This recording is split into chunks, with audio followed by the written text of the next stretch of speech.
നമസ്കാരം, സുഖല്ല എല്ലാവർക്കും. ഓണാകുമ്പോ എല്ലാവരും പ്രഥമൻ ഉണ്ടാക്കില്ല. ഞാൻ ഇപ്രാവശ്യം എടുത്തിരിക്കുന്നത് അവലാണ്. നല്ല കുത്തരി കൊണ്ടുള്ള അവലാണ് കേട്ടോ, എന്നാലേ ടേസ്റ്റ് ഉണ്ടാവുള്ളേ. ഇതില് ഇൻഗ്രീഡിയൻസ് എന്ന് പറഞ്ഞാൽ ഒരുപാടൊന്നുമില്ല കേട്ടോ, വളരെ കുറച്ചുള്ളൂ. പിന്നെ വളരെ ഈസി ആയിട്ട് നമുക്ക് ഉണ്ടാക്കിയെടുക്കുകയും ചെയ്യാം. എന്നാൽ ടേസ്റ്റിന്റെ കാര്യത്തിൽ ഒരു കോംപ്രമൈസ് ഇല്ലേ. അപ്പൊ എല്ലാവരും ഓണായിട്ട് ചെയ്ത് നോക്കുമല്ലോ. എല്ലാവർക്കും അഡ്വാൻസ് ഓണാശംസകൾ. 250 ഗ്രാം അവലാണ് എടുത്തിരിക്കുന്നത്. ഇപ്പൊ ഇതിലേക്ക് മധുരത്തിനായിട്ട് ഞാൻ എടുത്തിരിക്കുന്നത് 500 ഗ്രാം ശർക്കരയാണ്.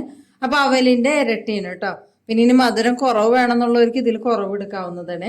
ഇതിലേക്ക് പിന്നെ നാളികേരപ്പാലാണ് എടുത്തിരിക്കുന്നത്. ഒന്നാം പാൽ എടുത്തിരിക്കുന്നത് 1 കപ്പ്, രണ്ടാം പാൽ എടുത്തിരിക്കുന്നത് 5 കപ്പാണ്. 2 നാളികേരത്തിന്റെ പാലാണ് കേട്ടോ അത്. പിന്നെ ഇതിലേക്ക് വറുത്തിടാനായിട്ട് നാളികേരക്കൊത്ത് ചെറിയ പീസസ് ആയിട്ട് കട്ട് ചെയ്ത് വെച്ചിട്ടുണ്ട്. അണ്ടിപ്പരിപ്പും റൈസിൻസും എടുത്ത് വെച്ചിട്ടുണ്ട്. ഇതൊക്കെ നിങ്ങളുടെ ഇഷ്ടത്തിനനുസരിച്ച് ചേർക്കാവുന്നതാണ് കേട്ടോ. അപ്പൊ നമുക്ക് ശർക്കര ഉരുക്കിയെടുക്കാം കേട്ടോ. ആദ്യം തന്നെ 3 ടീസ്പൂൺ നെയ്യാണ് ഒഴിച്ചെടുത്തിട്ടുള്ളത്. ഇതിൻ്റെ അകത്തേക്ക് നമുക്ക് റൈസിൻസ് ഇട്ട് കൊടുക്കാം. ഫ്ലെയിം നല്ലോണം കുറച്ച് വെച്ചിട്ടാണ് കേട്ടോ വറുത്തെടുക്കാൻ. റൈസിൻസ് നല്ലോണം പൊന്തി വന്നിട്ടുണ്ട്. അപ്പോൾ കോരിയെടുക്കാം നമുക്ക്. ഇനി ഇതിലേക്ക് അണ്ടിപ്പരിപ്പ് ഇട്ട് കൊടുക്കാം. അണ്ടിപ്പരിപ്പ് മൂത്ത് വന്നിട്ട് അത് കോരിയെടുക്കാം. ഇനി ഇതിൻ്റെ അകത്തേക്ക് നമുക്ക് കട്ട് ചെയ്ത് വെച്ചിരിക്കുന്ന നാളികേരം ഇട്ട് കൊടുക്കാം.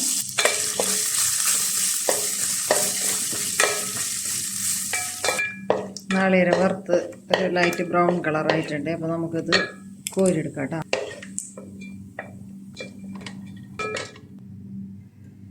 ഒരു ടീസ്പൂൺ നെയ്യും കൂടി ഒഴിച്ചു കൊടുക്കുന്നുണ്ട്. നമ്മൾ ഇതൊക്കെ വറുത്തപ്പോൾ കുറച്ച് നെയ്യ് കുറഞ്ഞിട്ടുണ്ട്.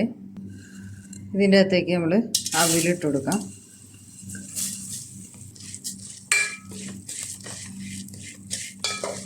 അവിൽ നല്ല ക്രിസ്പി ആയിട്ട് നമുക്ക് വറുത്തെടുക്കണേ. അവിൽ നെയ്യിൽ കിടന്ന് നല്ലോണം ഫ്രൈ ആയിട്ടുണ്ട് കേട്ടോ. ഇതിനകത്തേക്ക് നമുക്ക് ശർക്കര പാനി ഒഴിച്ചു കൊടുക്കേ.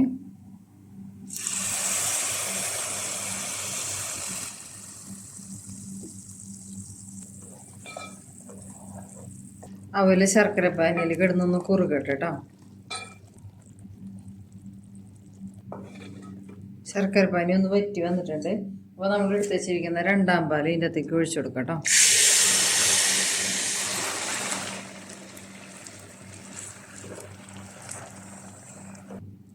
ബാക്കിയുള്ളതും കൂടി ഒഴിച്ചു കൊടുക്കുക.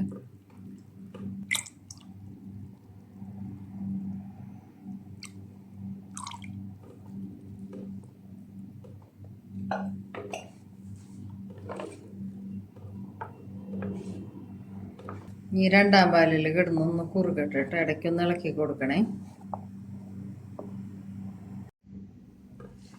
പായസം നല്ലോണം കുറുകി വന്നിട്ടുണ്ട് കേട്ടോ. അതൊക്കെ അവിലൊക്കെ പൊടിഞ്ഞ് ചെറിയ ചെറിയ പീസസ് ആയിട്ട് വന്നിട്ടുണ്ട്. ഇതിൻ്റെ അകത്തേക്ക് മധുരം ബാലൻസ് ചെയ്യാൻ ഒരു 1/4 ടീസ്പൂണ് ഉപ്പിട്ട് കൊടുക്കുന്നുണ്ട്. 1/2 ടീസ്പൂണ് ഏലക്കപ്പൊടി, 1/4 ടീസ്പൂണ് ചുക്കും പൊടി ഇട്ട് കൊടുക്കുന്നുണ്ട്. ഇതെല്ലാം കൂടി നല്ലോണം മിക്സ് ചെയ്ത് കൊടുക്കാം.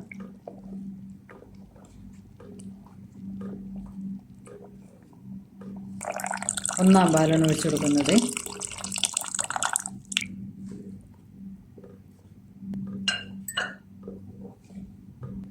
ഒന്നാം പാൽ ഒഴിച്ചിട്ട് തിള വരുമ്പോഴേക്കും നമുക്ക് ഓഫ് ചെയ്യണം കേട്ടോ. തിള വരുന്നുണ്ട്, നമുക്ക് ഓഫ് ചെയ്ത് കൊടുക്കാം. ഇനി ഇതിൻ്റെ അകത്തേക്ക് നമ്മൾ വറുത്ത് വെച്ചിരിക്കുന്ന കാഷ്യൂനട്ടും റൈസിൻസും നാളികേര കൊത്തൊക്കെ ഉണ്ടല്ലോ, അതെല്ലാം ഇട്ട് കൊടുക്കാം കേട്ടോ.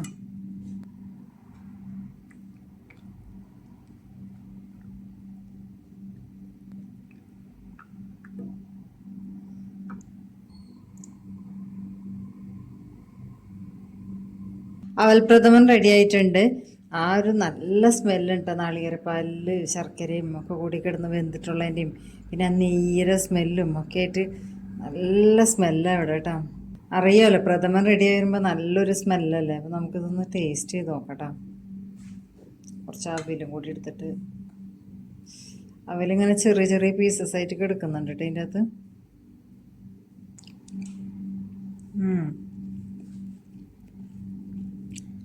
അവലൊക്കെ നല്ല മധുരം പിടിച്ച് നല്ല ടേസ്റ്റ് ഉണ്ട് കേട്ടോ.